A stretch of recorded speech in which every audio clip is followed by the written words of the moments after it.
বাংলাদেশের ফুটবল ভক্তদের জন্য বিরাট সুখবর, বাংলাদেশের ফুটবলের জন্য বিরাট বিরাট বিরাট খবর। হামজা চৌধুরীর পর বাংলাদেশের জার্সিতে খেলার সিদ্ধান্ত নিয়ে ফেলেছেন সামিত সোম।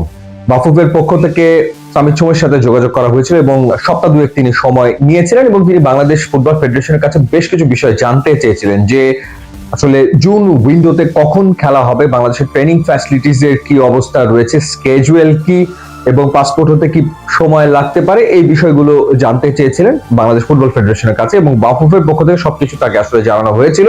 অবশেষে তিনি তার সিদ্ধান্তের কথা বাংলাদেশ ফুটবল ফেডারেশনকে জানিয়েছেন এবং তিনি বাংলাদেশের হয়ে খেলতে চান।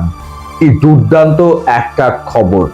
একই সাথে আমরা বাংলাদেশ জাতীয় দলে দেখতে পাবো হামজা চৌধুরী এবং সামিত সোমকে, বাংলাদেশি বংশোদ্ভূত ক্যানাডিয়ান ফুটবলার, যিনি কানাডার হয়ে দুটো ম্যাচ খেলেছেন, কানাডার বয়স ভিত্তিক দলে খেলেছেন এবং কানাডার লিগে তিনি এই মুহূর্তে খেলছেন।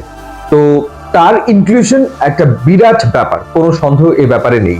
এখন কি কি ঘটনা হবে, এখন তার পাসপোর্ট তৈরির কাজটা আসলে হবে।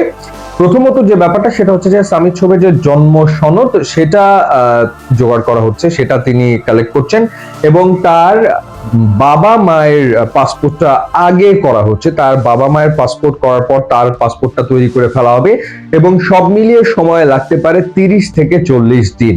সেই ক্ষেত্রে জুনে সিঙ্গাপুরের বিপক্ষে তার খেলার সম্ভাবনা আছে ঠিকই, কিন্তু সময় কিন্তু আবার খুব কম, মানে খুব বেশি সময়ও কিন্তু নেই।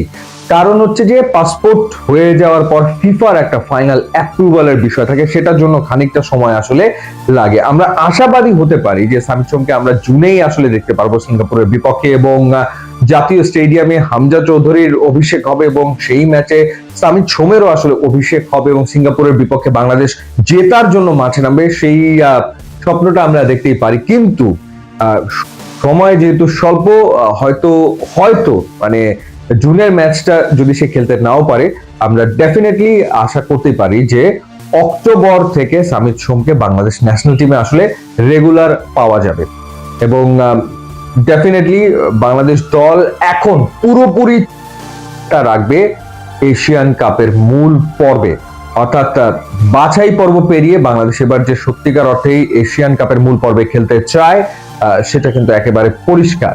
এখন আর শুধুমাত্র ড্র করার জন্য বা ম্যাচ না হারার জন্য বাংলাদেশ মাঠে নামবে ব্যাপারটা তা না। বাংলাদেশ মাঠে নামবে সিঙ্গাপুরের বিপক্ষে, হংকং এর বিপক্ষে, ইন্ডিয়ার বিপক্ষে সরাসরি ম্যাচ জেতার জন্য এবং এশিয়ান কাপের মূল পর্বে খেলার জন্য। এই কারণেই বলছি যে এটা সত্যিকার অর্থেই বাংলাদেশের ফুটবলের জন্য অনেক বড় খবর, এটা বাংলাদেশের ফুটবল ভক্তদের জন্য বিরাট বিরাট বিরাট একটা সুখবর। কারণ সামিত সোম আসলে অনেক উঁচু মানের ফুটবলার। হ্যাঁ, Hamza Chowdhury definitely English premier লিগে খেলা ফুটবলার, কিন্তু সামিত সোম অনেক উঁচু মানের একজন ফুটবলার। এই দুজন একসাথে খেললে ব্যাপারটা বাংলাদেশের জন্য দুর্দান্ত।